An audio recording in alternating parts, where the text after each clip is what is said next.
নমস্কাৰ। আজি একদম ঘৰৰ পাকঘৰৰ পৰা ভিডিঅ'টো বনাইছোঁ। বাকী বিশেষ এটা কাৰণত ভিডিঅ'টো বনাইছোঁ বা পোষ্ট কৰিছোঁ, হয়তো আপোনালোকে এতিয়া চাইছে।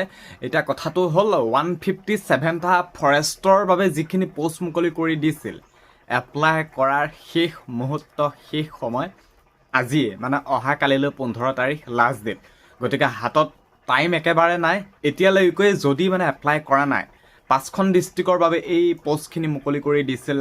BTAD বা BTC এলেকাৰ ভিতৰত যিমান কেইখন ডিষ্ট্ৰিক্ট পৰে, মই জনামতেতো 5খনমান পৰে। তামোলপুৰ এনেকৈ আছিলে, আৰু 4খনমান ডিষ্ট্ৰিক্ট মনত অহা নাই। বাকী তোমালোকে জানাই, তোমালোক যদি BTC হয় বা BTAD বা BTRৰ কেণ্ডিডেট যদি হয়, নিশ্চয় জানাই যে মই BTC হয়। এই গোটেইখিনি পোষ্টৰ ফৰেষ্টৰ এপ্লাই কৰা লাষ্ট ডেট আজি বুলি ধৰি থোৱা, অৰ্থাৎ অহা কালিলৈ 15 তাৰিখ।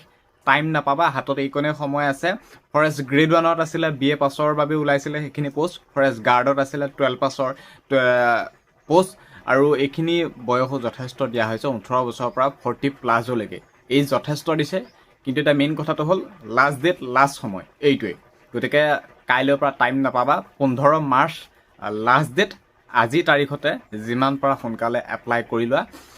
ফৰেষ্টৰ বাবে যিমানখিনি পোষ্ট মুকলি কৰি দিছিল। গতিকে ভিডিঅ'ত ইমানখিনিয়ে কথা আছিল। ধন্যবাদ। একদম পাকঘৰৰ পৰা ভিডিঅ'টো পোষ্ট কৰিছোঁ, আৰু মোৰ চেনেল পেজ যোনে য'ত যি নোপোৱা কিয় ফ'ল' কৰিবলৈ একেবাৰে নাপাহৰিব। সঠিকটো ইনফৰ্মেশ্যন যিমান পাৰোঁ সিমান দিবলৈ চেষ্টা কৰোঁ। বাকী ইমানে আছিলে। ধন্যবাদ।